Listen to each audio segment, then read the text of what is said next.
जो भी सहकारिता से जुड़ा है उसको शुभकामनाएं देता हूं और उम्मीद करता हूं आगे आने वाले समय में जो प्रधानमंत्री जी का सपना है, माननीय सहकारिता मंत्री जी का जो सपना है, अमित शाह जी का, हमारे मुख्यमंत्री नायब सैनी जी का जो सपना है कि हर गांव में कोऑपरेटिव सोसाइटी हो। ये साल 71वां सहकारिता दिवस सप्ताह मतलब पूरा वीक चलेगा और इसका थीम है विकसित भारत में सहकारिता की भूमिका। इसमें ज्यादा से ज्यादा क्या भूमिका हो सहकारिता की, ये इसका इस सप्ताह का थीम है। आज इसकी शुरुआत हुई है।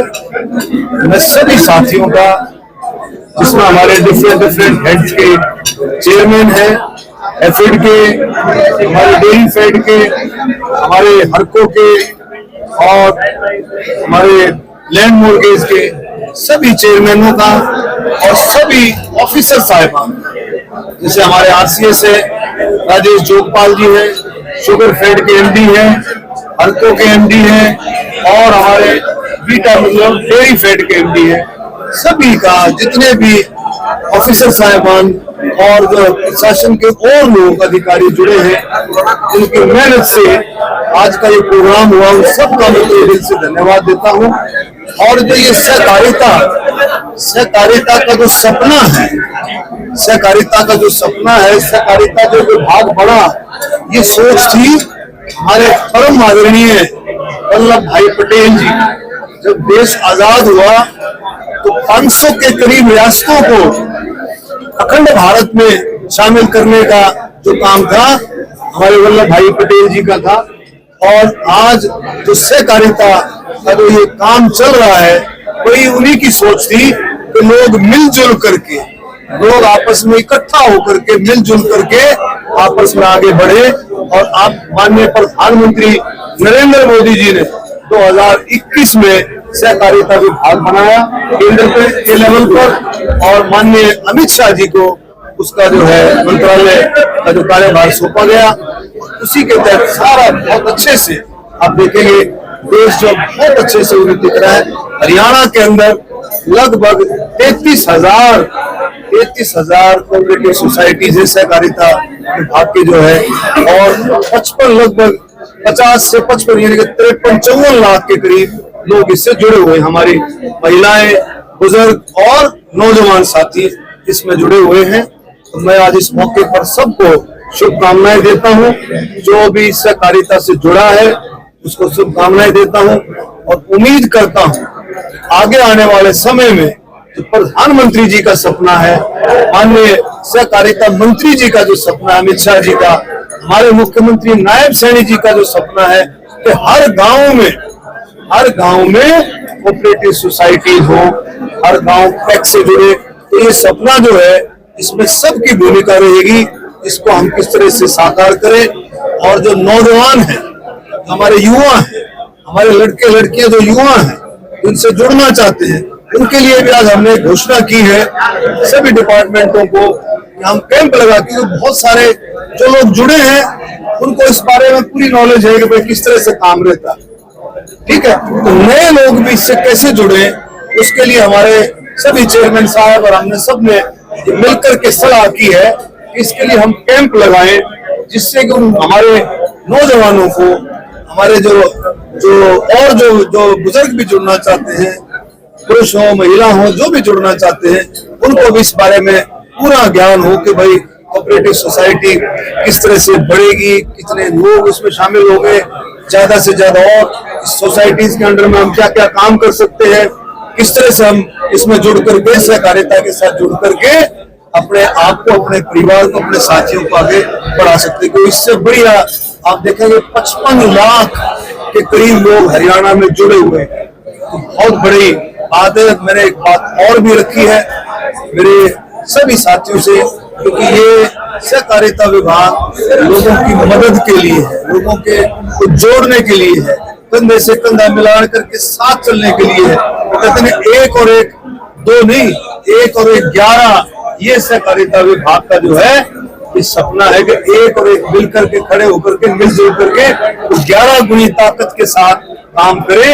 एक ऐसा सपना सहकारिता विभाग का रहता है।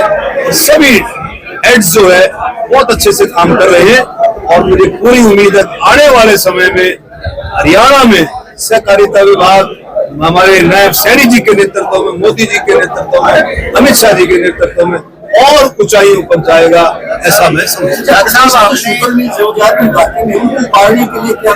देखिए, पहली बात तो एक बात है, शुगर मिल का जो जुड़ाव है किसानों के साथ, हरियाणा प्रदेश देश का पहला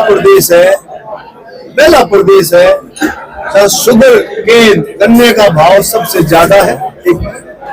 और मेरा ख्याल एक भी किसान की कोई पेमेंट बाकी नहीं है। 700 रुपए का भाव है, कहीं देश में नहीं है।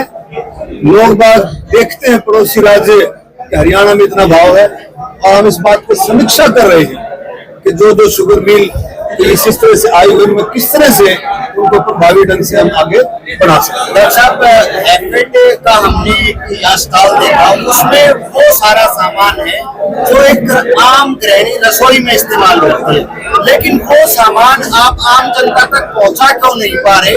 प्राइवेट के चुनौती है। इसके लिए एफेड और वीटा, डेयरी फैट और एफेड, हम इसमें पूरी समीक्षा करके इसके आउटलेट्स, अब आपको एक बात का पता है, एफेड जो है दुबई में और आबू धाबी में एक्सपोर्ट करता है।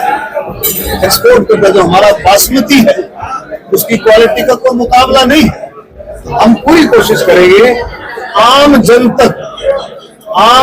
तक एफेड प्रोडक्ट्स और डेयरी फैट के प्रोडक्ट्स आम जन तक पहुंचे। आपको पता होगा बीटा का दूध, बीटा का मिल्क केक, बीटा के पिन्नी, बीटा के बेसन के लड्डू आप जब देखेंगे तो बहुत ही स्वादिष्ट और बहुत ही हाइजीनिक है। तो हम कोशिश करेंगे घर घर तक इसको पहुंचाने की। आने वाले समय में आपको देखने को मिलेगा कि घर घर तक प्रोडक्ट। नई विधानसभा, हरियाणा की नई विधानसभा बनाने के लिए कोई आवेदन का मामला चल रहा है क्या? वो सरकार के लेवल पर है, उसमें बातचीत चल रही है। पंजाब के कुछ मंत्री राज्यपाल से मिलेंगे, इन्हें दिखाया चंडीगढ़ में न बनाई जाए।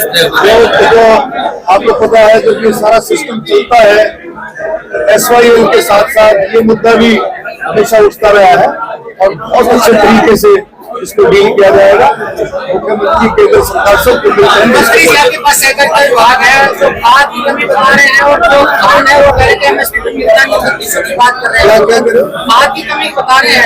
देखिए, कल अगर आपने मुख्यमंत्री जी का भाषण सुना, मुख्यमंत्री जी 2 घंटा 40 मिनट आगे आ जाओ, कुछ कम सुन रहा हो जी, आगे आ जाओ, सुन रहे हैं। 2 घंटा 40 मिनट मुख्यमंत्री जी का विधानसभा में भाषण, एक परत को उन्होंने खोला। कहीं भी DAP की कमी नहीं है, कहीं भी। सिर्फ ये विपक्ष का प्रोपेगेंडा है, विपक्ष का, और उससे ज्यादा कुछ नहीं, कहीं भी कमी नहीं। कांग्रेस का स्टॉक पड़ा हुआ, रोहतक में भी स्टॉक है, गजर में भी स्टॉक है, कोई कमी नहीं। तो बेटा जो बात करता है विपक्ष के एजेंडे पे काम करता है, ये बात बिल्कुल मुख्यमंत्री ने क्लियर कर दी कि कहीं DAP की कमी नहीं।